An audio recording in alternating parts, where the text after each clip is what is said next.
how I gave myself superpowers using Adobe Premiere Pro. After filming by myself in my apartment, I uploaded all of my clips into Premiere Pro.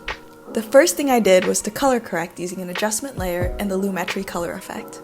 Then I animated a 3D apple and exported it as a transparent video so I could layer it on top of my footage in Premiere.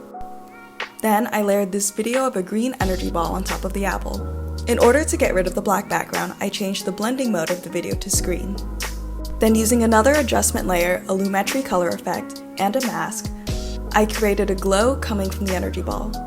To make a table float in my last clip, I recorded myself holding a table on top of a blue screen. Then, in Premiere, I used the Ultra Key effect to key out the blue screen and the masking tool to key out myself from underneath the table. I composited the table on top of the background, and then in Adobe After Effects, I rotoscoped myself out from this shot and then added a glow around my body. I exported that as a transparent video and then layered it on top of the footage of the table. Then I used the same process from the apple dropping effect to add more energy balls and more seamlessly blend the shot together. And that's